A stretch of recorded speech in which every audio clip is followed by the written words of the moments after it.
শুরু করতে যাচ্ছি একটা নতুন উপন্যাস। উপন্যাসটির নাম রুটস। এটি লিখেছেন অ্যালেক্স হ্যালি। বাংলায় এটির অনুবাদ করেছেন গীতি সেন এবং শিরোনাম দিয়েছেন শিকড়ের সন্ধানে। মূল বইটি প্রকাশিত হয় 1976 সালের অগাস্টে এবং পরের বছরই এই বইটি পুলিৎজার পুরস্কার অর্জন করে। বইটির একটা ছোট ভূমিকা লিখেছেন অম্লান দত্ত। এই ভূমিকাটি আমি আপনাদের পড়ে শোনাচ্ছি। উপন্যাস বললে গ্রন্থটির প্রতি সুবিচার করা হয় না। পুরাণ যেমন একই সঙ্গে কাব্য এবং প্রাচীন ইতিহাস, আলোচ্য গ্রন্থটিও সেই রকম। এ যুগে মহাকাব্য লেখা সম্ভব কিনা সেটা বিতর্কিত প্রশ্ন, কিন্তু হ্যালির রুটস বইটিতে পাওয়া যায় এক আধুনিক মহাকাব্যের স্বাদ। গীতি সেনের অনুবাদে এই আশ্চর্য বইটির নাম শিকড়ের সন্ধানে। কল্পনার চেয়ে বাস্তব আরও অদ্ভুত শক্তিমান। শিকড়ের সন্ধানে বাস্তবে প্রথিত বলেই এত বিস্ময়কর, এত দুঃসাহসিক, তবু বিশ্বাসযোগ্য। ইতিহাসের ধারা ধরে যখন আমরা অতীতের দিকে যাত্রা করি, তখন এমন একটা সন্ধিক্ষণে অবশেষে পৌঁছতেই হয় যার ওপারে কিছুই আর স্পষ্ট নয়। সবই যেন কোনো গহন অরণ্যের অভ্যন্তরের মতো ছায়াচ্ছন্ন। আক্ষরিক অর্থে একেই বলা যায় প্রাগৈতিহাসিক। বিভিন্ন দেশের ও জাতি উপজাতির প্রাগৈতিহাস সময়ের বিভিন্ন সীমানা থেকে শুরু। অনেক ক্ষেত্রে কয়েক হাজার বছর পেছনে ফিরে যেতে হয় সেই সীমান্তে পৌঁছাবার জন্য। কিন্তু কখনো কখনো অন্য এক কুয়াশা নেমে আসে সময়ের প্রান্তরে। যেমন ব্যক্তির জীবনে এমন দুর্ঘটনার কথা মাঝে মাঝে শোনা যায় যার ফলে পূর্বস্মৃতি ঢাকা পড়ে যায়, তেমনি কোনো কোনো গোষ্ঠীর জীবনেও ওই রকম দুর্ঘটনা ঘটে যেটা সময়ের পটে একটা মোটা কালো রেখা টেনে দিয়ে যায়। মার্কিন দেশের কৃষ্ণাঙ্গ মানুষদের আদিবাস আফ্রিকায়, যেখান থেকে তাদের উৎপাটিত করে সাগর পাড়ের ভিন্ন দেশে বিক্রি করা হয়েছিল কৃতদাস রূপে। অতি নির্দয় এই লজ্জাজনক কাজটা এমনভাবেই করা হয়েছিল যে তাতেই নিগ্রো সমাজের আধুনিক ইতিহাস এবং তার অতীতের মধ্যে স্মৃতিভ্রংশের ব্যবধান সৃষ্টি হয়ে গেছে। আজকের মার্কিন কৃষ্ণাঙ্গের পক্ষে আফ্রিকা পর্বই তার প্রাগৈতিহাস। যদিও দুয়ের ভিতর সময়ের ব্যবধান 200-300 বছরের বেশি নয়। অ্যালেক্স হেলি এমনই একজন আধুনিক কৃষ্ণাঙ্গ লেখক যিনি আবিষ্কার করতে চেয়েছেন তার পূর্বপুরুষের সেই অবলুপ্ত অতীত। সেই অতীতে কৃষ্ণাঙ্গ মানুষের পরিচয় নয় কৃতদাস বলে, নিজেকে এইবার সে চিনে নিতে পারে আফ্রিকার প্রকৃতির কোলে লালিত এক স্বাধীন মানব সন্তান রূপে। ইডেনের উদ্যান কিংবা তপবন যেমন স্বাভাবিকভাবে পুরাণের পটভূমি, পশ্চিম আফ্রিকার এক স্নেহময় গ্রামীণ সমাজ ও তার অবিচ্ছেদ্য নৈসর্গিক পরিপার্শ্ব তেমনি রচনা করেছে শিকড়ের সন্ধানের উৎসস্থান। এইখানে জন্ম, এখানেই শৈশব ও কৈশোর কেটেছে কুন্টা কিন্টের, যিনি ওই কাহিনীর প্রধান চরিত্র। এরপর অকস্মাৎ আসে সেই ঘটনা, স্বর্গ থেকে পতনের সঙ্গে যার তুলনা চলে, কিন্তু আরও ভয়ঙ্কর। পর্যায়ক্রমে আমরা পাই বনস্থল থেকে কিশোর কুন্টার অপহরণের হৃদয় বিদারক বর্ণনা, অমানসিক অত্যাচারের ভিতর দিয়ে সমুদ্র অতিক্রমণের কাহিনী, যখন যাত্রাপথেই মৃত্যু ঘটে বহু বন্দী নারী ও পুরুষের, আর যাত্রার অন্তে কৃতদাস রূপে বিকৃত হয় অবশিষ্ট হতভাগ্যেরা। মার্কিন দেশে মালিকের দেওয়া কুন্টার নতুন নাম টবি। যতদিন শক্তি ছিল টবি বারবার পালাবার চেষ্টা করেছে, প্রতিবারই ধরা পড়েছেন, সহ্য করতে হয়েছে অমানসিক নির্যাতন। অবশেষে অঙ্গহানির ফলে পালাবার শক্তি হারান তিনি, হারাননি তবু আফ্রিকার মায়াবী স্মৃতি। সেই বাল্যস্মৃতিকে তিনি রক্ষা করেছেন প্রাণের ধনের মতো। সযত্নে সেই ধন হস্তান্তরিত হয়েছে এক প্রজন্ম থেকে পরবর্তী প্রজন্মে। এদিকে নতুন পৃথিবীর ইতিহাসেও ক্রমে দেখা দেয় কত পরিবর্তন। রেলপথ নির্মাণের উত্তেজনা, শিল্পে প্রসার, উত্তর ও দক্ষিণের ভিতর ক্রমবর্ধমান দ্বন্দ্ব, গৃহযুদ্ধ, আব্রাহাম লিঙ্কনের যুদ্ধজয় ও মৃত্যু, কৃতদাস ব্যবস্থার অবসান, এই সবই ঘটে যায় বিশাল মঞ্চে অভিনীত এক উত্তেজক নাটকের মতো। কিন্তু সেই নাটক লেখা হয়েছে ক্ষমতাভোগী শ্বেতাঙ্গদের দৃষ্টিকোণ থেকে নয়। শিকড়ের সন্ধানে কৃষ্ণাঙ্গের আশা আকাঙ্ক্ষা, জীবন পিপাসা, ভয়, ক্রোধ, ভালোবাসায় মিশ্রিত ইতিহাস। আমরা সবাই হয়তো অন্য কিছু স্মৃতি মনের তলে আগলে রেখে সহযাত্রী হব ঐতিহাসিক অন্বেষণের। মূল বইটি আকারে অনেক বড়। গীতিসেনের অনুবাদ স্থানে স্থানে কিছুটা সংক্ষিপ্ত, কিন্তু কাহিনীর ধারাবাহিকতা অক্ষুণ্ণ আছে। আশা করা যায় বইটি পাঠকের কাছে সমাদৃত হবে। এবার শুরু করছি মূল উপন্যাসটি। 1750 সালের বসন্তকাল। জুফ্রে গ্রাম পশ্চিম আফ্রিকার গাম্বিয়া উপকূলে উজান বেয়ে 4 দিনের পথ। সেখানে অমরো ও বিন্টা কিন্টের একটি পুত্র সন্তান সদ্য জন্মগ্রহণ করেছে। সে তার মায়ের মতোই কৃষ্ণবর্ণ এবং সবল। সারা দেহ ক্লেদ ও রক্তে পিচ্ছিল, ভূমিষ্ঠ হয়েই আপ্রাণ চিৎকার করছিল। ইয়াইসা এবং নিও বটো নামে শিশু 2 বৃদ্ধা ধাত্রী পুত্র সন্তান দেখে আনন্দধ্বনি করে উঠল। পরিবারের প্রথম সন্তানটি পুত্র হওয়া আল্লাহর বিশেষ করুণার চিহ্ন বলে মনে করা হয়। কিন্টে পরিবার সেই করুণার স্পর্শে ধন্য হল। তখন উষাকাল। পিতামহীদের অনর্গল বাক্যালাপ ছাড়াও উদুখলের ছন্দবদ্ধ ধ্বনি ভেসে আসছিল। প্রাতরাশের জন্য প্রতিদিন টাটকা শস্য কুটে মাটির পাত্রে ফুটিয়ে নেওয়া সে দেশের প্রথা। ধূলিধূসর ছোট্ট গ্রামটির গোলাকৃতি মাটির কুটিরগুলোর মাথার ওপর দিয়ে নীল ধোঁয়া কুণ্ডলি পাকিয়ে ভেসে যাচ্ছে। গ্রামের ইমাম কাজালি ডেম্বার করুণ অনুনাসিক আজানধ্বনি সকলকে প্রার্থনা সভায় আহ্বান করছিল। আল্লাহর উদ্দেশ্যে দৈনিক 5 দফা নামাজের শুরুতে সর্বপ্রথম এই ফজরের আজান সকলকে জাগ্রত হওয়ার আহ্বান। সৃষ্টির কোন আদিম যুগ থেকে সূত্রপাত কে জানে? বাঁশ ও পশুচর্মের তৈরি শয্যা ছেড়ে এবার সকলে উঠে পড়ল। মোটা কাপড়ের পোশাক পরে নিয়ে পুরুষেরা দ্রুতপদে সভার দিকে অগ্রসর হল। ইমামের নেতৃত্বে প্রার্থনা শুরু হয়। আল্লাহু আকবার, আশহাদু আল্লা ইলাহা ইল্লাল্লাহ। ঈশ্বর এক, আমি সাক্ষ্য দিচ্ছি ঈশ্বর কেবলমাত্র এক। প্রার্থনার শেষে বাড়ি ফিরবার পথে সুখী ও উত্তেজিত অমরও তার প্রতিবেশীদের সুসংবাদটি দিল। তাকে অভিনন্দন জানিয়ে সকলে নবজাতকের উদ্দেশ্যে আশীর্বাণী উচ্চারণ করল। বাড়ি ফিরে এলে স্ত্রীরা স্বামীদের লাউয়ের খোলার পাত্রে চূর্ণ শস্যের পরিচ খেতে দেয়। পেছনের উঠোনের এক প্রান্তে রান্নাঘর, শিশুদের খাইয়ে সর্বশেষে গৃহকর্ত্রীদের খাবার পালা। প্রাতরাশের পর পুরুষেরা কৃষিকর্মের যন্ত্রপাতি নিয়ে কাজে বেরিয়ে পড়ে। গাম্বিয়া উপকূলের এই উষ্ণ ও উর্বর বৃক্ষহীন তৃণভূমি বা সাভানা অঞ্চলে বাদাম, তুলো এবং ধানই প্রধান ফসল। ধান চাষের কাজটি একান্তই মেয়েদের। বংশরীতি অনুযায়ী পরবর্তী 7 দিনে অমরোর প্রধান কাজ হবে তার পুত্রের একটি উপযুক্ত নাম নির্বাচন। অতীত ইতিহাস ও শিশুর ভবিষ্যৎ জীবন উভয় দিক থেকে নামটি উপযুক্ত এবং প্রতিশ্রুতিময় হওয়া দরকার। মান্ডিনকা উপজাতির বিশ্বাস যে ব্যক্তি বা বস্তুর নামে নামকরণ হবে, নবজাতকের চরিত্রে তার অন্তত 7টি গুণ বর্তাবে। 7 দিনের মধ্যে অমর ও জুফ্রে গ্রামের ঘরে ঘরে গিয়ে প্রত্যেককে জন্মের 8ম দিনের নামকরণ উৎসবে নিমন্ত্রণ করে এসেছে। নবজাতকটি সেদিন তাদের উপজাতির অন্তর্ভুক্ত হবে। 8ম দিন প্রত্যুষে গ্রামবাসীরা অমরো ও বিন্টার কুটিরের সামনে সমবেত হল। পিতৃপরিবার ও মাতুল পরিবারের মেয়েদের মাথায় লাউয়ের খোলায় দই, চাল ও মধু মিশ্রিত মিষ্টান্ন। গ্রামের জালিবা বা ঘোষক কারামো সিলা তার ঢাক নিয়ে এসেছে। আরাফাং বা গ্রামের বৃদ্ধ শিক্ষক বিমরা শিশেও উপস্থিত। ইমাম এসেছেন। অমরোর 2 ভাই জানে ও সালুম অন্য গ্রামে বাস করে। ঢাকের আওয়াজের মাধ্যমে ভ্রাতুষ্পুত্রের জন্মসংবাদ পেয়ে তারাও বহুদূর থেকে এ উৎসবে যোগ দিতে এসেছে। বিন্টা তার শিশুপুত্রকে কোলে নিয়ে গর্বভরে এগিয়ে এলো। শিশুর মাথার সামান্য অংশ প্রথা অনুযায়ী মুন্ডন করে দেবার পর সমবেত মহিলারা সমস্বরে তার দেহশ্রীর প্রশংসা করতে লাগল। গ্রামের ঘোষকের ট্যাং ট্যাং ঢাক বেজে উঠল। এবার ইমাম দই ও মিষ্টান্ন সামনে রেখে প্রার্থনা শুরু করলেন।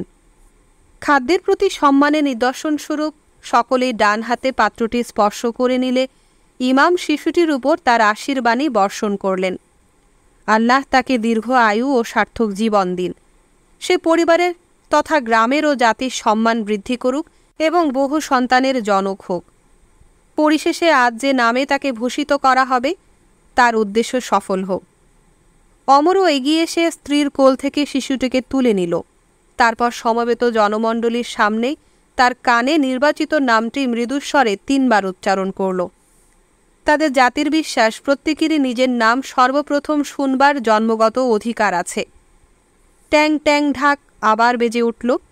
এবার অমর ও বিন্টার কানে নামটি বলতেই আনন্দ ও গৌরবে নতুন মায়ের মুখ উদ্ভাসিত হয়ে উঠল। এরপরে আরাফাঙ্গের কানে নামটি উচ্চারিত হল।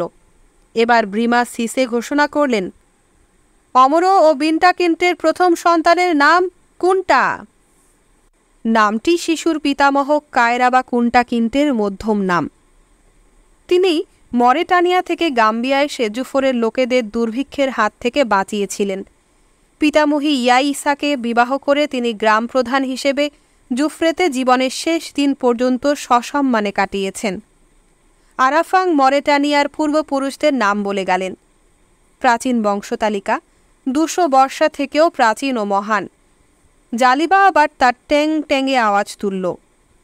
উপস্থিত সকলেই সেই সম্ভ্রান্ত বংশের প্রতি শ্রদ্ধা ও প্রশংসায় মুখরিত হল। সে রাত্রে চন্দ্র ও নক্ষত্রখচিত আকাশের নিচে অমরও এই নামকরণ অনুষ্ঠানের শেষ লৌকিকতা সমাপ্ত করল। ছোট্ট কুন্টাকে তার সবল বাহুতে তুলে গ্রামের শেষ প্রান্তে নিয়ে গেল। তাকে আকাশের মুখোমুখি উঁচু করে ধরে কোমল কণ্ঠে বলল, তাকিয়ে দেখো, তোমার থেকেও মহত্তর যদি কিছু থাকে তবে সে এই আকাশ। চাষের মরশুম, প্রথম বর্ষণ আসন্ন। জুফরেবাসীরা তাদের ক্ষেতে শুকনো আগাছা একসাথে জড়ো করে আগুন ধরিয়ে দিয়েছে। এই ভস্ম বায়ু সঞ্চালনে সারা ক্ষেতে ছড়িয়ে পড়ে উর্বরতা বৃদ্ধি করবে। মেয়েদের ধানের ক্ষেতে চারা রোপণের কাজ ইতিমধ্যেই শুরু হয়েছে। পিতামহী ইয়াইসা এতদিন বিন্টার ক্ষেত দেখাশোনা করছিলেন, এখন বিন্টা আবার তার কাজ শুরু করবে। কুন্টাকে পিঠে বেঁধে তার মা অন্যান্য মেয়েদের সাথে রওনা দিল। সকলেরই মাথায় বোঁচকা, অনেকেরই পিঠে বাঁধা ছোট্ট শিশু। গাম্বিয়া নদীর বহু শাখা উপশাখা দেশের অভ্যন্তরে প্রবাহিত। তাদের গ্রামের ধারে নদীটির নাম কাম্বি। মেয়েরা 5-6 জন করে এক একটা ক্যানু বা নৌকোতে চড়ে বসল।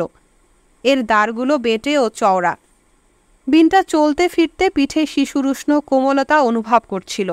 গরান গাছের তীব্র মদির সুগন্ধ, নদীর দুপাশে ঘনবদ্ধ অন্যান্য উদ্ভিদ এবং তরুরাজির সৌরভে বাতাস ভারী। ধাবমান ক্যানোগুলোর গতিবেগে ভীত বেবুনের দল অকস্মাৎ ঘুম ভেঙে উঠে চিৎকার, লাফালাফি, গাছের ডাল ধরে ঝাঁকাঝাঁকি শুরু করে দেয়। বন্য শুয়োরেরা ঘোঁত ঘোঁত ভোস ভোস শব্দে ঝোপের ফাঁকে ফোকরে আশ্রয় খুঁজতে থাকে। নদীর কর্দমাক্ত তীরে অসংখ্য পেলিকান, এগ্রেট, হেরন, গাল, টার্ন, স্পুনবিল ও সারস পাখি প্রাতরাশ বন্ধ করে ভীত নয়নে এদের দিকে লক্ষ্য রাখে। ছোট ছোট পাখিগুলো আকাশে উড়ে চক্রাকারে ঘুরতে ঘুরতে তীক্ষ্ণ স্বরে চিৎকার করতে থাকে। উর্মিমুখ জলস্রোত কাটাতে গিয়ে কখনো বা এক ঝাঁক রূপলি মাছ লাফিয়ে ওঠে।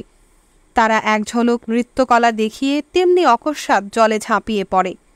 কখনো বা হিংস্র ক্ষুধার্ত বড় বড় মাছ মিনো মাছকে তাড়া করতে গিয়ে নিজেরাই দ্রুতগতির ক্যানুর ভিতর পড়ে যায়। মেয়েরা সেগুলোকে দাঁড় দিয়ে মেরে ফেলে রাতের ভোজ্য তালিকার একটি পদ বানিয়ে নেয়। একটা বাঁক ঘুরে ক্যানুগুলো আর একটু চওড়া নদীতে এসে পড়তেই সামুদ্রিক পাখির একটা বিরাট ঝাঁক দেখা যায়। আকাশে যেন একটি বিরাট চলমান সজীব কার্পেট। পাখা ঝাপটানোর শব্দে চারদিক পূর্ণ। উড়ন্ত পাখির গতি আর স্খলিত পালকে নদীর জল নিবিড় ঘন কুঞ্জিত হয়ে আসে। জুফরের মেয়েরা বংশানুক্রমে যে বিল অঞ্চলে ধানের চাষ করে তার কাছাকাছি পৌঁছাতেই মেঘের মতো ঝাঁকে ঝাঁকে মশার দল তাদের ঘিরে ধরে।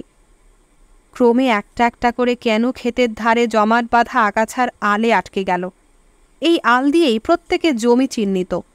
সেখানে তখন পান্না রঙের কচি ধানের চারা জলের উপর বিঘৎ পরিমাণ উঁচু হয়ে দাঁড়িয়ে।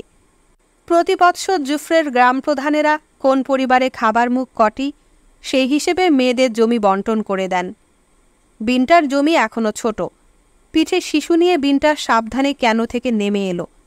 এগোতে গিয়ে সামনে তাকিয়ে বিস্ময়ে আনন্দে থেমে গেল। খুঁটির উপর তৈরি একটি ছোট্ট পাতায় ছাওয়া বাঁশের ঘর। বিন্টার অনুপস্থিতিতে অমরও তার শিশুর আশ্রয়ের জন্য এটি তৈরি করে রেখেছে।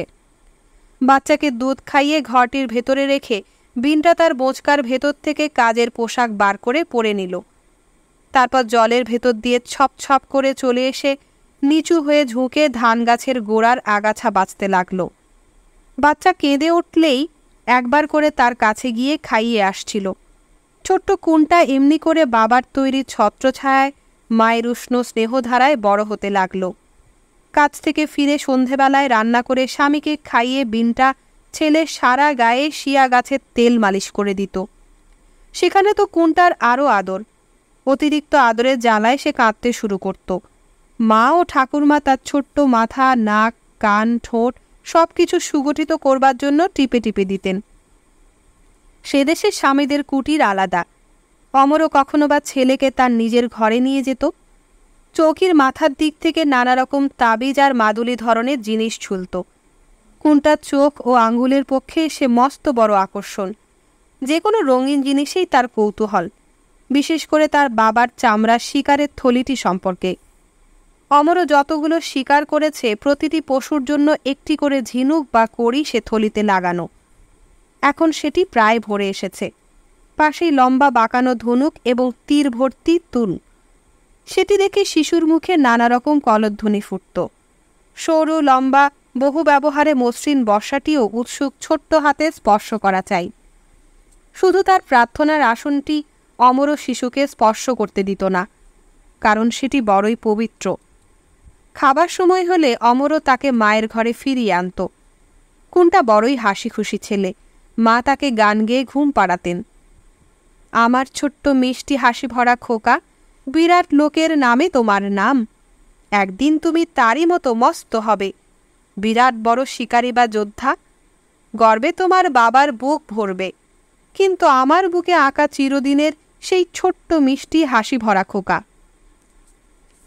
যে কমাস স্ত্রীরা নবজাত শিশুদের স্তন্য দেয়, তার মাঝে মুসলমান স্বামীরা অনেকেই দ্বিতীয় স্ত্রী গ্রহণ করে। বিনটার মনের গহনে সে আশঙ্কা লেগেই ছিল। কুনটা কতদিনে মাতৃদুগ্ধ ছাড়বে, এই ছিল তার ভাবনা। 13টি পূর্ণচন্দ্রের পর টলমলে ছোট্ট পায়ে কুনটার প্রথম পদক্ষেপে তার মা সাগ্রহে সাহায্য করলেন। শীঘ্রই অমরর গর্ব এবং বিনটার স্বস্তি ঘটিয়ে সে একাই অনিশ্চিত পায়ে ঘুরে বেড়াতে শুরু করল। তারপর থেকে মায়ের কাছে দুধ খাবার বায়না ধরলেই বিনটা তাকে এক চাপড় লাগিয়ে এক পাত্র গরুর দুধ ধরিয়ে দিত। 3টি বর্ষা কেটে গিয়েছে। সাধারণত চতুর্থ বৎসরটি নিষ্ফলা হয়। গ্রামে গত ফসলের শস্য এবং শুকনো খাদ্যের ভাণ্ডারটি প্রায় শূন্য। পুরুষেরা শিকারে বেরোচ্ছে, কিন্তু শিকারও দুর্লভ।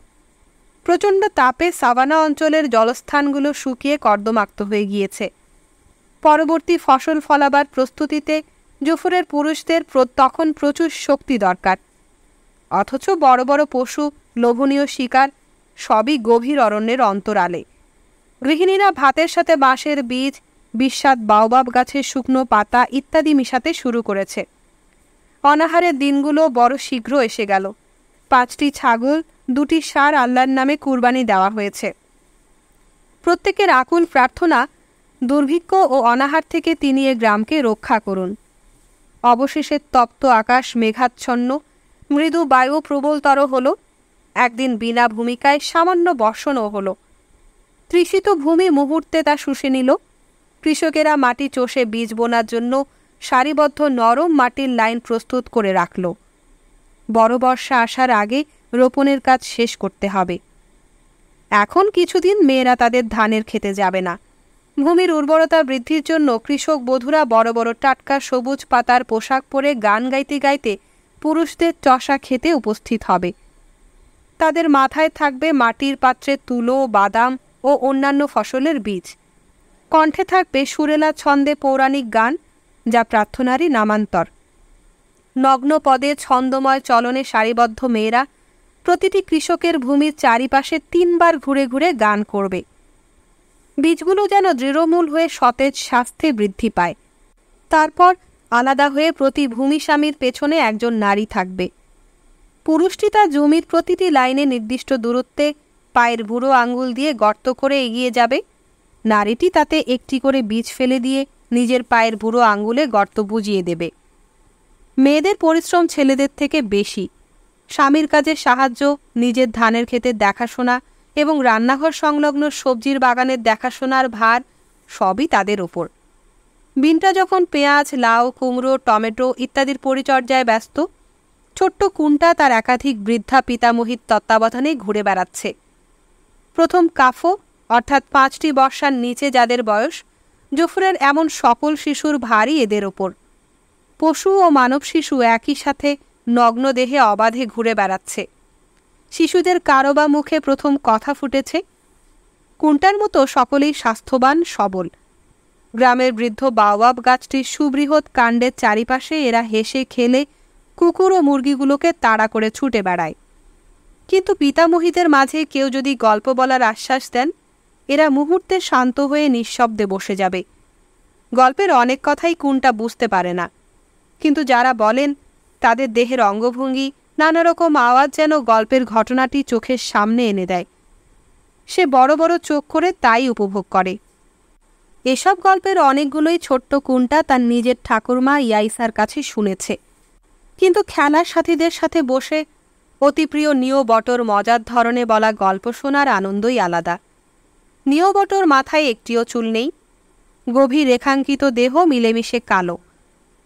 কোলা বাদাম খেয়ে খেয়ে দাঁতগুলো হলদে, আবার ফোকলা দাঁতের ফাঁকে ঘাসে পাকানো চুরুটের মতো একখানা কাঠি সর্বদাই গোঁজা। গলা দিয়ে নানা রকম আওয়াজ করতে করতে নিচু টুলে এসে বসবে। বাইরে রূঢ় ব্যবহার করলেও শিশুরা জানে সে তাদের নিজের সন্তানতুল্য ভালোবাসে। গল্প শোনার শেষে ঠাকুরমারা কেউ বাচ্চাদের জন্য গুবরে পোকা আর গঙ্গা ফড়িং ভাজা নিয়ে আসতেন। বছরের অন্যান্য সময় এতে কারো পেট ভরত না, কিন্তু আসন্ন দুর্ভিক্ষের মুখে এ দিয়েই খাওয়া সারতে হবে। চালের বড়ই অনটন। আজকাল রোজ সকালে সামান্য বৃষ্টি হচ্ছে। আকাশে রামধনু দেখা গেলেই কুন্টা আর তার সাথীদের উত্তেজনার সীমা থাকত না। তারা ছুটে সেটা ধরতে যেত, কিন্তু বর্ষার সাথে সাথে এসেছিল উড়ন্ত পোকার ঝাঁক। তাদের কামড়ের জ্বালায় শিশুরা ঘরে ফিরে যেতে বাধ্য হতো। অবশেষে একদিন গভীর রাত্রে বর্ষণ অতি প্রবল হল। বড় বর্ষা এসেছে। ঠান্ডা ঘরের ভেতর জড়সড় হয়ে বসে সকলে চালের ওপর প্রচণ্ড বাড়িপাতের শব্দ শুনছিল। তীব্র বিদ্যুৎ চমকে ও মুহুর্মুহু বজ্র নির্ঘোষে শিশুরা ভীত সন্ত্রস্ত। বড়রা তাদের সাহস জোগাচ্ছিল। এই ঘোর দুর্যোগে প্রবল বর্ষণের ফাঁকে ফাঁকে কেবল শৃগালের চিৎকার, হায়নার গর্জন ও ভেকের আর্তনাদ শোনা যায়। রাতের পর রাত একই পরিস্থিতি। এদেশে কেবল রাতেই বর্ষণ প্রবল হয়। নদী তীরের নিচু জমি সব জলমগ্ন হয়ে গেল। কৃষিক্ষেত্রগুলি যেন জলাভূমি। তাদের গ্রাম এক বিরাট কর্দমাক্ত প্রান্তর। তা সত্ত্বেও প্রাতরাশের আগে জুফরের মসজিদে সকালের প্রার্থনায় একত্র হয়ে কৃষকেরা এই প্রার্থনাই জানাত, আল্লাহ আরও বৃষ্টি দিন। কারণ তাদের জীবন মরণ এই বৃষ্টির উপরেই নির্ভর করে। মাটির গভীর অন্তর্দেশ পর্যন্ত জলসিক্ত হওয়া চাই। গাছের মূলদেশ পর্যন্ত জল না পৌঁছলে আগামী দিনের প্রচণ্ড দাবদাহে একদানা ফসলও রক্ষা করা যাবে না। বাচ্চাদের কুটিরে আলোর ব্যবস্থা অতি সামান্য। কিছু শুকনো কাঠি আর ঘুঁটে জ্বালিয়ে ঘর সামান্যই গরম হয়। বৃদ্ধা নিয়বট কুন্টা ও অন্যান্য শিশুদের গল্প বলছিল। যথেষ্ট পরিমাণ বৃষ্টি না হলে কি ভয়ঙ্কর দুর্দশা হয় সে কথাই হচ্ছিল। একবার বড় বর্ষার সময় 2 দিন বৃষ্টির পরেই প্রখর রোদ উঠেছিল। আল্লাহর কাছে কাতর প্রার্থনা, বৃষ্টি ভিক্ষার প্রাচীন নৃত্য সবই হচ্ছিল। প্রতিদিন 2টি ছাগল ও 1টি ষাঁড় উৎসর্গ করা হয়েছে। তবুও মাটির বুকে যা কিছু উদ্ভিদ শুকিয়ে নিষ্প্রাণ হয়ে গেল। বনের ভেতরে জলাশয়গুলি পর্যন্ত শুকিয়ে গিয়েছিল। বন্য পশু পাখি তৃষ্ণার্ত হয়ে জলের সন্ধানে গ্রামের ভেতরে চলে এসেছিল। প্রতি রাত্রে নির্মেঘ স্বচ্ছ আকাশে হাজার হাজার উজ্জ্বল নক্ষত্র নিষ্ঠুর দ্যুতিতে ঝকঝক করতে লাগল। শীতল হাওয়া বইতে শুরু করল। জুফরে গ্রামে যেন অশুভ প্রেতাত্মার আবির্ভাব হয়েছে। ক্রমশ রোগের প্রকোপ বৃদ্ধি পায়। যারা সুস্থ ছিল প্রার্থনা, নৃত্য, বলি চালিয়ে যাচ্ছিল। অবশেষে গ্রামের শেষ ছাগল, শেষ ষাঁড়টি পর্যন্ত উৎসর্গ করা হয়ে গেল। কিন্তু আল্লাহ জুফরেবাসীদের দিক থেকে মুখ ফিরিয়েই রাখলেন। বৃদ্ধ, দুর্বল ও রুগ্নরা মরতে শুরু করল। সমর্থ ব্যক্তিরা গ্রাম ছেড়ে অন্যত্র চলে গেল, দাসত্বের বিনিময়ে ক্ষুধা মেটাবার আশায়। সেই ভয়ঙ্কর দুর্দিনে আল্লাহ কায়রা বা কুন্টা কিন্টেকে পথ দেখিয়ে জুফরে নিয়ে এলেন। সেখানকার অধিবাসীদের দুর্দশা দেখে তিনি আহার নিদ্রা ত্যাগ করে নতজানু হয়ে আল্লাহর কাছে প্রার্থনা করতে লাগলেন। সামান্য জল ছাড়া কিছুই তিনি গ্রহণ করেননি। একাদিক্রমে 5 দিন প্রার্থনা করবার পর 5ম দিন সন্ধ্যাবেলা প্রচণ্ড বর্ষণ হল। বন্যার মতো প্রবল জলধারা নেমে তাপকৃষ্ট জুফরে গ্রামকে রক্ষা করল। গল্প শেষ হবার পর অন্যান্য শিশুরা যেন কুন্টাকে নতুন করে চিনল। সে তাদের মনে একটি বিশিষ্ট শ্রদ্ধার আসন পেল। প্রতিরাত্রে প্রবল বৃষ্টিপাত চলতে লাগল। বয়স্করা প্রথমে জলের ভেতর গোড়ালি ডুবিয়ে, পরে হাঁটু পর্যন্ত ডুবিয়ে চলাফেরা করতে লাগল। অবশেষে তাদের স্থানান্তরে যেতে নৌকো ব্যবহার করতে হতো। গ্রামের জীর্ণ কুটিরগুলির চালা অতি কষ্টে সারিয়ে নিতে হচ্ছিল। পতনোন্মুখ ঘরগুলোকে কোনো ক্রমে ঠেকা দিয়ে খাড়া রাখছিল। শিশুদের কিন্তু এই নিয়ে ভাবনার বালাই মাত্র ছিল না। খিদের জ্বালাকে তারা ভ্রুক্ষেপ করত না। কাদার ভেতর খেলা করতে, পরস্পরের সাথে ঠেলাঠেলি মারামারি করে উলঙ্গ দেহে গড়াগড়ি যেতেই তাদের আনন্দ। তবে একাদিক্রমে বহুদিন রোদের মুখ না দেখে কখনো বা বিরক্তি হয়ে ছাই রঙের আকাশের দিকে তাকিয়ে বড়দের মতো বলতো, ওঠ সূর্য ওঠ, তোমাকে ছাগল কেটে দেব। প্রাণস্বরূপা বর্ষার আগমনে প্রকৃতির নবীন শ্যামলিমায় ভরে উঠেছিল। চারিদিকে পাখির কূজন, ফুলের সুগন্ধ।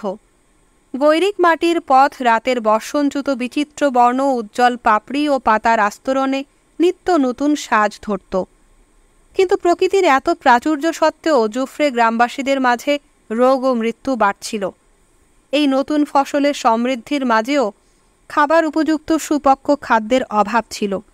গাছ ভর্তি আম ও আপেলের দিকে ক্ষুধার্ত দৃষ্টিতে তাকিয়ে থাকাই সার। সবুজ ফলগুলো পাথরের মতো শক্ত। খাবার চেষ্টা করলেই অসুস্থ হয়ে পড়তে হয়। পিতামহী ইয়াইসা কুন্টাকে দেখলেই আক্ষেপ করেন, ইস, কেবল হাড় আর চামড়া।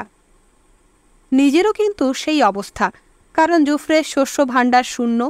গ্রামে অতি অল্প সংখ্যক গরু, ছাগল, মুরগি বেঁচেছিল। ভবিষ্যৎ বংশবৃদ্ধির প্রয়োজনেই তাদের বাঁচিয়ে রাখা হয়েছে। অগত্যা মেঠো ইঁদুর, নানা রকমের মূল ও পাতাই ভরসা। সকাল থেকে সন্ধ্যা অবধি তারই তন্ন তন্ন অন্বেষণ। বৎসরের অন্যান্য সময়ে পুরুষেরা কখনো কখনো বন্য পশু শিকার করেছে। এখন বনের ভেতর গিয়ে শিকার করলেও মৃত পশু গ্রাম অবধি টেনে আনবার শক্তি তাদের নেই। প্রচুর বাদর বা বেবুন দেখা যায়, কিন্তু মান্ডিনকা উপজাতির সংস্কার অনুযায়ী ওসব খাওয়া বারণ। চারিদিকে অজস্র মুরগির ডিম বা সোনা ব্যাঙ, তাও খাওয়া বারণ। বন্য শূকর অনেক সময় খাদ্যের সন্ধানে গ্রামের ভেতর চলে আসে, কিন্তু মুসলমান ধর্মীয় অনুশাসনে শূকর নিষিদ্ধ খাদ্য।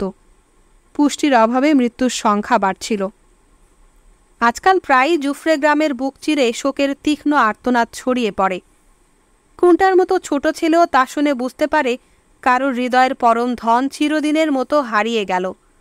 অধিকাংশ সময় খেতে আগাছা সাফ করতে গিয়ে অসুস্থ চাষি সন্ধ্যাবেলা আর ফিরতে পারে না। তার নিশ্চল স্থির দেহ একটা ষাঁড়ের চামড়া করে বয়ে আনতে হয়। অনেকের পা ফুলে যায় বা কাঁপিয়ে জ্বর আসে আর ভয়ানক ঘাম হতে থাকে। বাচ্চাদের হাত বা পায়ের খানিকটা অংশ অনেক সময় ফুলে ওঠে, ফেটে গিয়ে পুঁজ গড়াতে থাকে। কুন্টারও তাই হয়েছিল। পায়ের ঘায়ে যন্ত্রণায় হোঁচট খেয়ে পড়ে গিয়েছিল। কপাল ফেটে দরদর করে রক্ত পড়ছিল। তার মা বাবা দুজনেই তখন খেতে। বন্ধুরা তাকে পিতামহী ইয়াইসার কুঁড়ে ঘরে নিয়ে গেল। ইয়াইসাকেও অবশ্য খুবই দুর্বল ও রুগ্ন দেখাচ্ছিল। বাঁশের খাটিয়াতে ষাঁড়ের চামড়ায় গা ঢাকা দিয়ে শুয়ে ঘামছিলেন। কিন্তু কুন্টাকে দেখেই লাফিয়ে উঠলেন। বাচ্চাদের আদেশ দিলেন কিছু কেলেলানু পিঁপড়ে ধরে আনতে। দুধারের চামড়া চেপে ধরে মিলিয়ে রেখে একটা করে পিঁপড়ে তার ওপর ছেড়ে দিলেন। পিঁপড়েগুলো এক এক করে ক্ষতের দুপাশের চামড়ায় হুল ফুটিয়ে সারাশির মতো কামড়ে ধরতেই নিপুণ হাতে তাদের দেহ থেকে মাথা বিচ্ছিন্ন করে দিলেন। ফলে ছেঁড়া চামড়া সেলাই করে জুড়ে দেওয়ার মতো হলো। তারপর অন্য বাচ্চাদের ছুটি দিয়ে তিনি কুন্টাকে পাশে নিয়ে শুলেন। বিছানার পাশে তাকের ওপর বোঝাই করা বইগুলো কুন্টার পিতামহের। কুন্টার ঠাকুরমা তার কথা বলতে শুরু করলেন। তার আদি দেশ মরেটানিয়া। তার বয়স যখন ৩৫ বর্ষা, তখন তার গুরুর কৃপায় তিনি সন্ন্যাসী হয়েছিলেন। পুরনো মালি অঞ্চলে তাদের বহু শত বর্ষা প্রাচীন বংশের সন্ন্যাসীর সংখ্যা প্রচুর। তার গুরু গোষ্ঠী প্রধান ছিলেন। তাকে গুরুরূপে পাবার জন্য কুন্টার পিতামহ আকুল প্রার্থনা জানিয়েছিলেন। তিনি যখন চতুর্থ কাফতে, তখন তার প্রার্থনা পূরণ হয়। গোষ্ঠী প্রধান তাকে শিষ্যত্বে গ্রহণ করেন। পরবর্তী 15 বর্ষা তিনি গুরুর স্ত্রী, কৃতদাস, শিষ্য ও গরু ছাগল সমেত বিরাট দলটির সাথে গ্রাম থেকে গ্রামান্তরে ঘোরেন ও কায়মনোবাক্যে আল্লাহ এবং তার প্রজাদের সেবায় নিযুক্ত থাকেন। ধূলিধূসর পায়ে চলা পথ বা নদী তীরের কর্দমাক্ত খাড়ি ধরে প্রখর রৌদ্রতাপ ও বর্ষণসিক্ত হিমেল হাওয়া তুচ্ছ করে কত শ্যামল উপত্যকা, তীক্ষ্ণ বায়ু জর্জরিত ঊষর মরুদেশ পরিভ্রমণ করেছেন। পরেও কায়রাবা কুন্টাকিন্টে বহু চন্দ্রকাল একা ঘুরে বেরিয়েছেন। অবশেষে আল্লাহ এই নবীন সাধুকে দক্ষিণ মুখে প্রেরণ করেন। প্রথমে গাম্বিয়ার পাকালি এন্ডিংয়ে আসেন। এর প্রার্থনায় সদ্য সদ্য ফল পাওয়া যায় দেখে স্থানীয় লোকেদের ধারণা হল ইনি আল্লাহর বিশেষ অনুগ্রহপ্রাপ্ত। ঢাকের বাজনার মাধ্যমে এ খবর দ্রুত চারিপাশে ছড়িয়ে পড়ে। তখন অন্য গ্রামের লোকেরাও তাকে নানাভাবে প্রলুব্ধ করতে চেষ্টা করল।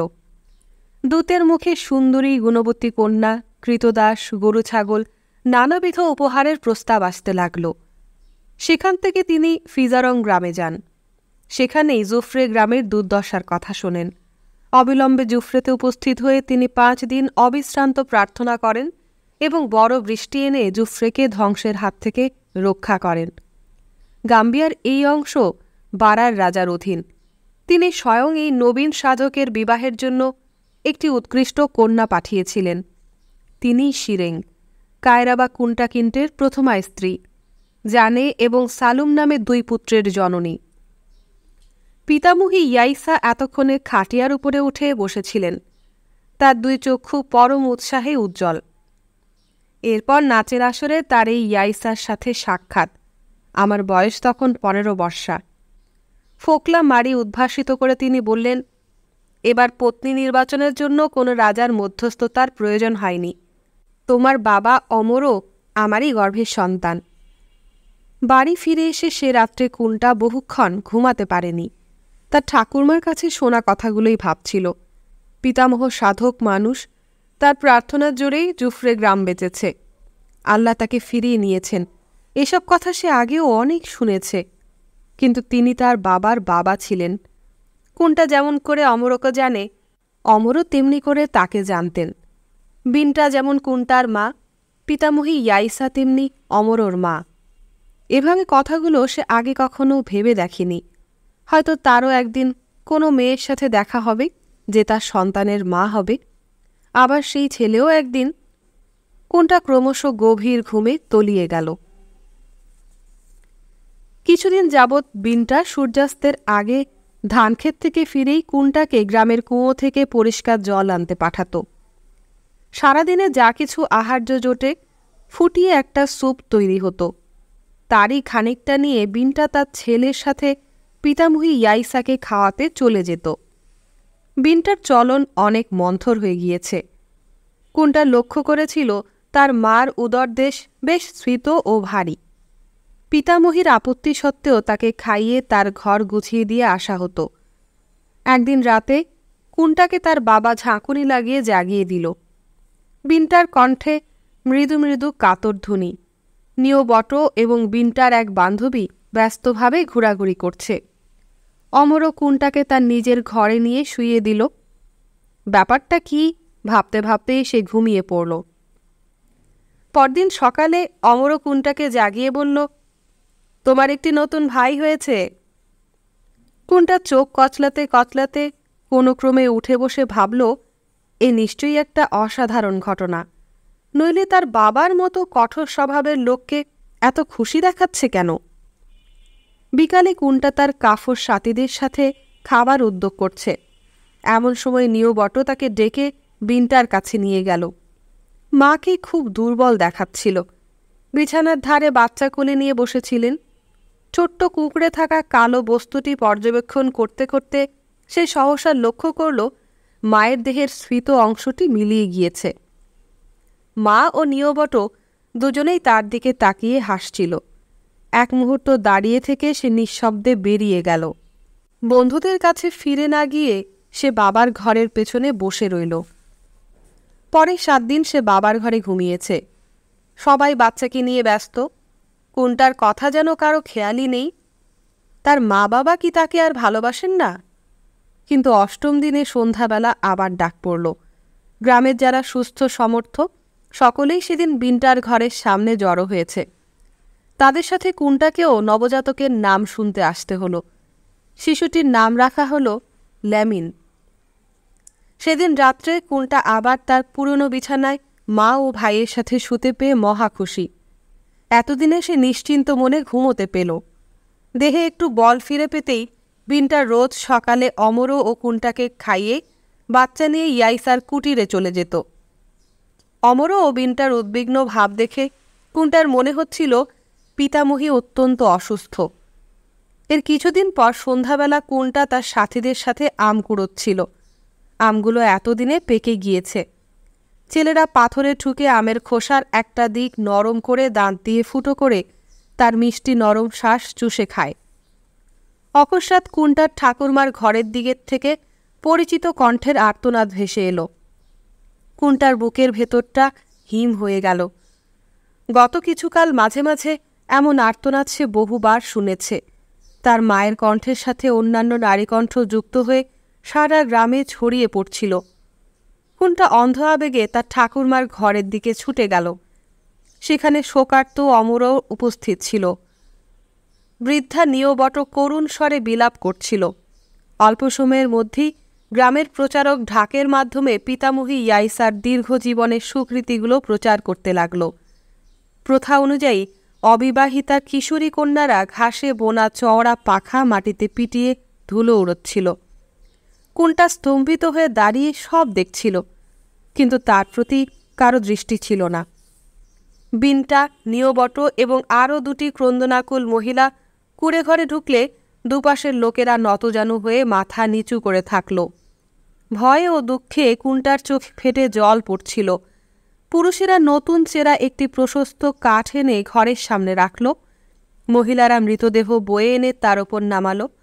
তার গলা থেকে পা পর্যন্ত সাদা কাপড়ে মোড়া। মৃতের প্রতি যারা শ্রদ্ধা জানাতে এসেছিল তারা প্রার্থনা করতে করতে ইয়াইসার দেহ 7 বার প্রদক্ষিণ করল। ইমাম রীতি অনুযায়ী তার স্বরে শোক প্রকাশ করছিলেন এবং প্রার্থনা জানাচ্ছিলেন। ইয়াইসা এবার আল্লাহর কাছে তার পূর্বপুরুষদের সাথে চিরকাল শান্তিতে কাটাবেন। তার যাত্রা সহজ হোক। অবিবাহিত যুবকেরা গরুর শিং ভর্তি সদ্য নতুন ভস্য দেহের ধারে ধারে সাজিয়ে রাখছিল। এতে তার আত্মা সেই দীর্ঘ পথ অতিক্রমে শক্তি পাবে। সকলে চলে যাবার পর নিয়বট এবং অন্যান্য বৃদ্ধা মহিলারা পাশে বসে দুহাতে মাথা চাপড়ে তীব্র আর্তনাদ করতে লাগলেন। সারা রাত তারা এভাবে কাটাবেন, এটাই প্রথা। অল্প বয়স্কা মেয়েরা বড় বড় শিউবা গাছের পাতা এনে বৃদ্ধাদের মাথা ঢেকে দিল, যাতে তারা বৃষ্টিতে ভিজে না যান। গ্রামের ঢাকগুলো সারা রাত ধরে পিতামহী ইয়াইসার মৃত্যুবার্তা গ্রামান্তরে ছড়িয়ে দিতে লাগল। কুয়াশাচ্ছন্ন ভোরে গ্রামের পুরুষেরা শোকযাত্রা করে মৃতদেহ সমাধিভূমিতে নিয়ে গেল। যাদের চলবার ক্ষমতা নেই তারাই শুধু পড়ে থাকল। সব বহনকারীদের পেছনে অমরও, তার কোলে শিশু ল্যামিন। অপর হাতে সে কুন্টার হাত ধরে আছে। আতঙ্কে কুন্টার কান্না শুকিয়ে গিয়েছিল। এদের পেছনে গ্রামের অন্যান্য লোকেরা। সাদা কাপড়ে শক্ত করে জড়ানো দেহটি নতুন খোঁড়া গর্তে নামিয়ে দেওয়া হলো। তার ওপর প্রথমে চাপানো হলো মোটা করে বোনা বেতের পাটি। এরপর হায়নাদের আক্রমণ থেকে মৃতদেহ রক্ষা করবার জন্য কাঁটা ঝোপ বিছানো হলো। সবচেয়ে ওপরে পাথর ও মাটি শক্ত করে ঠেসে দেওয়া হলো। অনেকদিন পর্যন্ত কুন্টার আহার নিদ্রা ঘুচে গিয়েছিল। খেলার সাথীদের কাছে পর্যন্ত যেত না। তার আশ্রয়চ্যুত শোকার্ত মনটি কোথাও শান্তি পাচ্ছিল না। অমরও অবস্থা বুঝে একদিন তাকে নিজের ঘরে ডেকে নিল। স্বভাবগত কঠোরতা ত্যাগ করে স্নেহসিক্ত কোমল কণ্ঠে নানা কথা বলে সে পুত্রের মনের প্রশান্তি অনেকটাই ফিরিয়ে আনল। বর্ষা শেষ। উপরে উজ্জ্বল নীল আকাশ, নিচে সিক্ত ধরণী। অপর্যাপ্ত বন্য ফুল ও ফলের সুগন্ধে বাতাস ভারী। প্রত্যুষে উদুখলে জোয়ার বাদাম ইত্যাদি চূর্ণ করবার শব্দ। এটাই প্রধান ফসল নয়, আগের বৎসরের কিছু বীজ খেতে থেকে যায়। এ হলো সেই প্রাথমিক ফসল। পুরুষেরা চমৎকার সুপুষ্ট হরিণ শিকার করে আনে, মাংস বার করে নিয়ে চামড়াটি সংরক্ষণ করা হয়। মেয়েরা ঝোপঝাড়ে লালচে ম্যাংকানো বেরি সংগ্রহ করে, তার কিছুই ফেলা যায় না। চূর্ণ শ্বাস থেকে রুটি তৈরি হয়। বীজগুলো জোয়ারের সাথে সিদ্ধ করে নিলে প্রাতরাশের পরিচ একটু ভিন্ন স্বাদের হয়।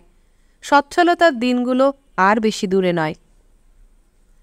দিনে দিনে খাদ্যের পরিমাণ বাড়ে, জুফরেতে প্রাণের জোয়ার আসে। পুরুষদের চলাফেরা অনেক সাবলীল হয়েছে। অপরিমিত ফসলের রাশির দিকে তাকিয়ে গর্বে তাদের মন ভরে ওঠে। সুপক্ক হয়ে উঠতে আর কত দেরি আছে তারই হিসাব কষে। অতিপ্লাবিত নদীর জল কমে আসতে মেয়েরা রোজই তাদের খেতে যেতে পারছে। সবুজ রঙের দীর্ঘ ধান গাছের গোড়া থেকে সামান্যতম আগাছাও তারা পরিষ্কার করে দিচ্ছিল। দীর্ঘ বুভুক্ষার কাল পার হয়ে শিশুদের অপরিমিত হাসি ও কলধ্বনিতে আবার চারিদিক পূর্ণ হয়। পুষ্টিকর খাদ্য পেয়ে দেহের অভাব মিটে যেতে তাদের ক্ষতগুলোও শীঘ্র নিরাময় হয়েছে। দ্রুতগামী কাঠবিড়ালি তাড়া করে, দলবদ্ধ বাদরের পালের দিকে ঢিল ছুঁড়ে নতুন উদ্যমে তারা হাজারো রকম খেলায় মেতে উঠেছে। কুন্টার বিশেষ বন্ধু তার প্রতিবেশী সিটাফা সিলা। এরা এবং কাফর অন্যান্য ছেলেরা কুস্তি লড়বার সময় সিংহের গর্জন, হাতির বৃংহন, বন্য শূকরের ঘোঁত ঘোঁত শব্দের অনুকরণ করত। মেয়েরা বড়দের অনুকরণে কেউ মা সেজে, কেউ বউ সেজে রান্না করে, পুতুল সাজিয়ে ঘরকন্না করত। কিন্তু বড়রা পাশ দিয়ে গেলে এরা সম্মান দেখাতে ভুলত না। বিনীতভাবে তাকিয়ে বলতো, কেরাবে, অর্থাৎ শান্তিতে আছেন। তিনি হাত বাড়িয়ে দিলে এরা দুহাতে সে হাত চেপে ধরত। তারপর যতক্ষণ না শ্রদ্ধাভাজন ব্যক্তিটি চলে যান, এরা দুহাতের তালু বুকে চেপে স্থির হয়ে দাঁড়িয়ে থাকত। কুন্টার বাড়ির শিক্ষা অত্যন্ত কড়া। তার মনে হতো তার প্রতিটি চালচলনই মায়ের অপছন্দ। খেলার পর ভালোভাবে হাত পা না ধুলে মা গা পরিষ্কার করবার ছোবড়া আর ঘরে তৈরি সাবান দিয়ে তার চামড়া ঘষে প্রায় তুলে ফেলেন। খাবার সময় নিজের খাদ্য ছাড়া অন্য কোনো দিকে তাকানো বারণ। বড়দের দিকে বেশিক্ষণ তাকিয়ে থাকা বারণ। তাদের কথার মাঝখানে কথা বলাও বারণ। এসব বিষয়ে অন্যথা হলেই মার। মিথ্যা কথা বলার চিন্তাও করা যায় না। কুন্টার অবশ্য অসত্য বলার কারণ কখনোই ঘটেনি। বিনটা স্বীকার না করলেও কুন্টা সর্বদা ভালো ছেলে হয়ে থাকতেই চেষ্টা করত। অন্যান্য ছেলেদের সাথে তারও লেখাপড়া শুরু হয়েছিল। তাদের মাঝে মতভেদ প্রায়ই হতো। অন্যেরা হয়তো সে অবস্থায় দু চারটে কঠিন কথা শুনিয়ে দিত। কুন্টা কিন্তু বিনা বাক্যব্যয়ে স্থান ত্যাগ করে চলে যেত। তার মা বলতেন, মান্ডিনকা জাতির বৈশিষ্ট্য প্রবল মর্যাদাবোধ এবং আত্মসংযম তাতেই বেশি প্রকাশ পায়। এত চেষ্টা সত্ত্বেও কুন্টা তার শিশু ভাইয়ের সাথে দুষ্টুমি করবার জন্য প্রতি রাত্রে মার খেত। দুষ্টুমি করে কখনো সে রাগী কুকুরের মতো শব্দ করত, কখনো বা বেবুনের মতো চার পায়ে হেঁটে বা চোখ উল্টে দিয়ে ভাইকে ভয় দেখাত। বিনটার অসহ্য বোধ হলে সে রাগ করে চেঁচিয়ে উঠত, এবার সাদা মানুষ ডেকে আনবো। তাতেই কুন্টার সবচেয়ে ভয়। ছোটবেলা থেকে ঠাকুমাদের কাছে সেই লাল মুখ, প্রচুর লোমওয়ালা, অদ্ভুত দেখতে সাদা মানুষের গল্প শুনেছে। এরা বড় বড় নৌকো করে মানুষ চুরি করে নিয়ে যায়। 12 পূর্ণচন্দ্র অতিবাহিত হয়েছে। আরও একবার বড় বর্ষা শেষ হয়েছে। গাম্বিয়াতে তখন পরিভ্রমণের ঋতু। কুন্টা এবং তার সাথীদেরকে বিদেশি পরিব্রাজকের ওপর নজর রাখবার ভার দেওয়া হয়েছে। তাদের কারো বা গন্তব্যস্থল জুফরে গ্রাম, কেউ বা অন্য কোথাও যাবার পথে এই গ্রামে থেমে যায়। এসব আগন্তুকের জন্য একটা গাছতলা এবং একটি কুটির নির্দিষ্ট ছিল। অচেনা কোনো পথিক দেখতে পেলে ছেলেরা প্রথমেই তীর বেগে ছুটে বড়দের খবরটা দিয়ে আসত। ফিরে এসে আগন্তুকের পাশে চলতে চলতে তীক্ষ্ণ দৃষ্টিতে তার সব কিছু লক্ষ্য করতে থাকত। তার কী পেশা বুঝতে পারলেই আর এক ছুটে সে খবরটাও জানিয়ে আসত। প্রাচীন প্রথা অনুসারে প্রতিদিন ভিন্ন ভিন্ন পরিবারের ওপর অতিথি সৎকারের ভার। অতিথি যতদিন খুশি থেকে যেতে পারে, বিনামূল্যে তাকে খাদ্য ও আশ্রয় দিতে হবে। কুন্টা, সিটাফা এবং তাদের সাথীদের ওপর এ কাজের ভার দেবার পর থেকে যেন তাদের বয়স বেড়ে গিয়েছিল। প্রাতরাশের পর তারা বিদ্যালয় প্রাঙ্গণে আরাফাং বা শিক্ষকের কাছে চলে যেত। বড় ছেলেদের যা শেখানো হতো এরা নিঃশব্দে নতজানু হয়ে বসে মন দিয়ে তাই শুনত। বড় ছেলেরা দ্বিতীয় কাফর। তাদের বয়স কুন্টার বয়স ছাড়িয়ে 5 থেকে 9 বর্ষা। এরা কোরআনের আয়াত পড়তে শিখত। রান্নার হাড়ের নিচে কালি তেতো লেবুর রসের সাথে মিলিয়ে কালি তৈরি হতো। ঘাসের শীষের কলম তারা সে কালিতে ডুবিয়ে লিখত। পড়া শেষ হলে দ্বিতীয় কাফর ছেলেরা ছুটে পালাত। কাপড়ে তৈরি পোশাক বা ডুন্ডিকো পেছনে উঠতে থাকত। এরপর তারা গ্রামের ছাগলের পাল চড়াতে নিয়ে যাবে। দ্বিতীয় কাফর ছেলেদের লম্বা জামার জন্য আর তাদের ওপর দেওয়া ও সব গুরু দায়িত্বের জন্য কুন্টা ও তার সাথীরা হিংসা করত। বাইরে অবশ্য দেখাতো যেন তারা সেসব বিষয় নির্বিকার। কুন্টারা যথেষ্ট বড় হয়েছে। নগ্ন হয়ে থাকা আর তাদের পছন্দ নয়। ল্যামিনের মতো স্তন্যপায়ী শিশুদের তাদের ছোঁতেও ঘেন্না হতো। যেসব শিশুরা সদ্য হাঁটতে শিখেছে তাদের তাকিয়ে দেখবার যোগ্য মনে করত না। বড়রা কাছাকাছি না থাকলে সুযোগ পেলেই তাদের দুটো চড়চাপড় লাগাত। বৃদ্ধা পিতামহীদের সঙ্গ আর তাদের পছন্দ নয়। মা বাবার বয়সী বড়দের কাছাকাছি ঘুরতে থাকত, ভুলেও যদি 2-4টে কাজের ফরমাইশ জোটে সেই আশায়। ফসল তুলবার কাল এলে এক রাতে অমর খাবার সময় কুন্টাকে জানালো পরদিন সে যেন তাড়াতাড়ি ঘুম থেকে ওঠে। ফসল পাহারা দেবার কাজে তাকে দরকার হবে। উত্তেজনায় সারা রাত কুন্টার ঘুমই হল না। সকালে কোনো ক্রমে খাবার গলাৎকরণ করল। মাঠে যাবার আগে অমরও তার হাতে নিড়ানিটা ধরিয়ে দিতেই সে আনন্দে ফেটে পড়ল। কুন্টার সাথীরাও তাদের বাবার সাথে মাঠে এসেছিল। তারা সবাই মিলে দৌড়াদৌড়ি করে বীর বিক্রমে বন্য শুয়োর আর বেবুনদের তাড়া করছিল। উৎসাহে সীমা পরিসীমা ছিল না। পাখিদেরও সমান উৎসাহে তাড়াচ্ছিল, কারণ ঠাকুমাদের কাছে শুনেছে পশু থেকে পাখিরা ফসল কম নষ্ট করে না। খেতে পড়ে থাকা বাদাম ও অন্যান্য ফসল কুড়িয়ে লাউয়ের খোলার পাত্রে ঠান্ডা পানীয় জলের যোগান দিয়ে সারাদিন তারা অপরিসীম ব্যস্ততায় কাটাল। আত্মগরিমা আর কাজ ভালোভাবে করবার ক্ষমতা পরস্পরকে বাড়িয়েই তোলে। আল্লাহ বিধান দিলেন 6 দিন পর ফসল তোলা শুরু হবে। সেদিন ভোরের প্রার্থনার পর কৃষকেরা তাদের পুত্রদের নিয়ে মাঠে উপস্থিত হল। সবাই কান পেতে অপেক্ষা করেছিল। অবশেষে গ্রামের সুবৃহৎ ঢাকটি বেজে উঠতেই চাষিরা কাজে লাফিয়ে পড়ল। ছোট ছোট ঢাক নিয়েও কিছু ঢাকি মাঠে এসেছিল। এবার তারাও বাজাতে লাগল।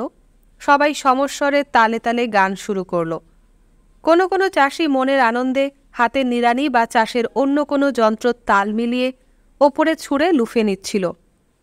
কোনটার কাফর সাথীরা প্রত্যেকে নিজের বাবার সাথে পরিশ্রম করছিল। সকালের মাঝামাঝি সময় একবার ছুটি।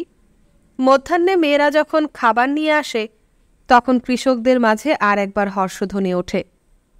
মেয়েরা সারিবদ্ধ হয়ে ফসল তুলবার গান করতে করতে উপস্থিত হয়। মাথা থেকে আহার্যের পাত্র নামিয়ে লাউয়ের খোলায় ঢেলে কৃষক বাদক প্রত্যেককে পরিবেশন করে। এরপরে সামান্য বিশ্রাম। আবার বড় ঢাক বেজে উঠলে কাজ শুরু। কাজের শেষে মাঠে ফসলের স্তূপ জড়ো হতে থাকত। পরিশ্রান্ত ঘরমাক্ত কৃষকেরা কাদামাখা গায়ে নদীতে ঝাঁপিয়ে পড়ত। হাসতে হাসতে তারা পরস্পরের গায়ে জল ছিটিয়ে দিত। অবশেষে স্নানের শেষে শীতল দেহে বাড়ি ফিরে আসা। রান্নাঘরে তখন ধোঁয়া উঠছে। রান্না মাংসের সুগন্ধে তাদের ক্ষুধা দ্বিগুণ জ্বলে উঠত। যতদিন ফসল কাটা চলবে 3 বেলা মাংস এদের খাদ্য। কোনটা কিছুদিন ধরে লক্ষ্য করছিল মা যেন কি সেলাই করছেন, কিন্তু তা নিয়ে মাথা ঘামায়নি। দ্বিতীয় দিন সকালে চাষের যন্ত্রপাতি নিয়ে বেরোবার সময় বিনটা সহসা ভৎসনার ভঙ্গিতে বলে উঠল, কাপড় পরে বেরোচ্ছ না কেন? কোনটা চমকে ফিরে তাকালো। দেওয়ালে কাঠের গোঁজ থেকে একটা নতুন ডুন্ডিকো বা পোশাক ঝুলছিল। মনের উত্তেজনা বহু কষ্টের সংযত রেখে স্বাভাবিকভাবে সেটি পরে নিল। বাইরে বেরিয়েই এক দৌড়। তার সঙ্গীরা সবাই তার মতো নতুন পোশাক পরে আছে। জীবনের প্রথম পোশাক। সবাই লাফাচ্ছে, চেঁচাচ্ছে, হাসছে। আর তাদের নগ্ন থাকতে হবে না। সবাই দ্বিতীয় কাফতে উত্তীর্ণ। এবার তারা সত্যি বড় হয়ে গিয়েছে।